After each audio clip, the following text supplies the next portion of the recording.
శ్రీరాముడు సీతమ్మ తల్లిని మనవాడిన ఘట్టాన్ని కనులారా తిలకించిన భక్తజనం ఇవాళ మరోసారి రాముల వారికి మహాపట్టాభిషేకాన్ని కనుల నిండా చూడబోతున్నారు.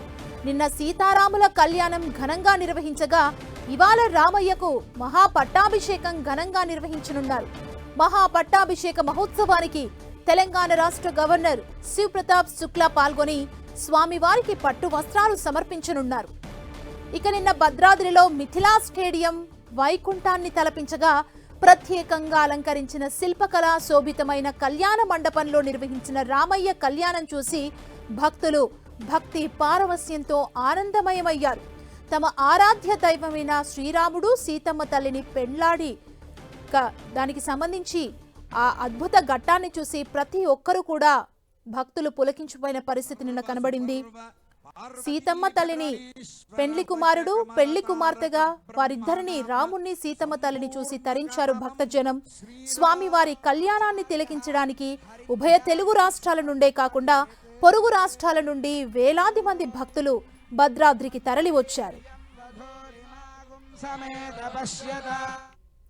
భద్రాద్రి రామయ్య మహాపట్టాభిషేకానికి సంబంధించి మరింత సమాచారం మా ప్రతినిధి సైదులు అందిస్తారు. సమేతుడైన శ్రీరామచంద్రుడికి మరికొద్ది సేపట్లోనే పట్టాభిషేకం జరగనుంది. ఈ పట్టాభిషేకానికి సంబంధించి సర్వం సిద్ధమైందని కూడా చెప్పుకోవచ్చు. మనం చూస్తున్నాం ప్రస్తుతం మిథిలా స్టేడియాన్ని అంగరంగ వైభవంగా మొత్తం అలంకరించిన పరిస్థితి కనిపిస్తుంది. మనం చూడొచ్చు సింహాసనాన్ని కూడా ఏర్పాటు చేశారు. మరికొద్ది సేపట్లోనే సీతా సమేతుడైన శ్రీరామచంద్రుడు మిథిలా స్టేడియం చేరుకుంటారు. మిథిలా స్టేడియం చేరుకున్న తర్వాత పట్టాభిషేకానికి సంబంధించిన క్రతువు కొనసాగుతుంది. దీనికి ఈ కార్యక్రమానికి మాత్రం రాష్ట్ర గవర్నర్ శివ ప్రతాప్ శుక్లా హాజరు కానున్నారు. ఇందుకు సంబంధించినటువంటి ఏర్పాట్లు కూడా పెద్ద ఎత్తున చేస్తున్న పరిస్థితి అది కనిపిస్తుంది. మొదటి నుంచి కూడా కళ్యాణం జరిగినటువంటి మరుసటి రోజే పావననామ పట్టాభిరామ అంటూ జానకి నాథుడికి పట్టాభిషేకం రాజ లాంఛనాలతో ఈ క్రతువు కొనసాగుతుంది. మొత్తంగా కళ్యాణముకు సంబంధించినటువంటి అటు మొత్తంగా ఆనంద పార్వశ్యంతో పట్టాభిరామ అంటూ కూడా పూర్తి స్థాయిలో స్తుతించే ప్రక్రియ కొనసాగుతుంది. ఈ పట్టాభిషేకానికి సంబంధించి కనుల విందుగా చూసేందుకు భక్తులు పెద్ద ఎత్తున భద్రాచలంలో చేరుకుంటున్న పరిస్థితి ఉంది. మొత్తంగా పట్టు వస్త్రాలను ఈ పట్టాభిషేకానికి సంబంధించి కూడా పెద్ద ఎత్తున భక్తులు రావడంతో పాటు గవర్నర్ దంపతులు పట్టు వస్త్రాలను అందజేస్తారు. మొత్తంగా తర్వాత రామయ్యకు పట్టాభిషేకం వైభవంగా కొనసాగిన తర్వాత రాజలాంఛనాలతో క్రతువుకు సంబంధించి పరిమితి సంఖ్యలో ఉన్నటువంటి భక్తులు ఈ పట్టాభిషేకాన్ని ఘట్టాన్ని తిలకిస్తారు. ఆ తర్వాత భక్తులు తిలకించిన తర్వాత కిరీటధారణతో పట్టాభిషేక ఘట్టాన్ని ముగిస్తారు.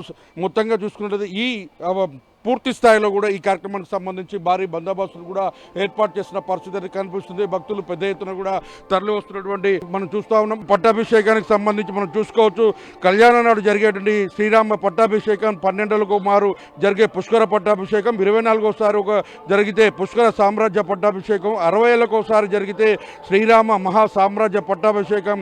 ప్రాశిస్తాన్ని వివరిస్తూ పట్టాభిషేక మహోత్సవం సంబంధించి ఆరంభంలోనే విశ్వకేశన పూజ పుణ్యాహవాచనం నిర్వహిస్తారు. అనంతరం కళాశాలకు ఆరాధన నిర్వహించి రాజలాంఛనాలతో పట్టాభిషేకానికి సంబంధించి ప్రారంభం కొనసాగుతుంది. 8 మంది వైదిక మంత్రులు వశిష్ఠ స్థానంలో, భద్రాద్రి స్థానం దేవస్థానానికి సంబంధించిన విశ్రాంతి ప్రధాన అర్చకులు సిగ్రూడు స్థానంలో దేవస్థానం ఈవోను ఉంచి తారక మంత్రం అష్టోత్తర శతనామార్చన నిర్వహిస్తారు. సీతారామకు సంబంధించినటువంటి వైభవంగా రథోత్సవాన్ని కూడా నిర్వహిస్తారు. పట్టాభిషేకానికి మరి కొద్దిసేపట్లోనే గవర్నర్ హాజరు కానున్నారు. దీనికి సంబంధించినటువంటి ఏర్పాట్లు కూడా కొనసాగుతాయి. నేరుగా ప్రతాప్ శుక్లా గవర్నర్ ఐటీసీ చేరుకుంటారు. ఐటీసీ నుంచి నేరుగా అక్కడ నుంచి గిరిమార్గం ప్రారంభించిన తర్వాత నేరుగా ఇక్కడికే దేవాలయానికి చేరుకుంటారు. పట్టాభిషేకంలో పాల్గొని ఈ కార్యక్రమ క్రతువును మొత్తం కూడా తిలకించనున్నారు. కెమెరామెన్ విజయ్తో సైదులు 10 టీవీ భద్రాచలం.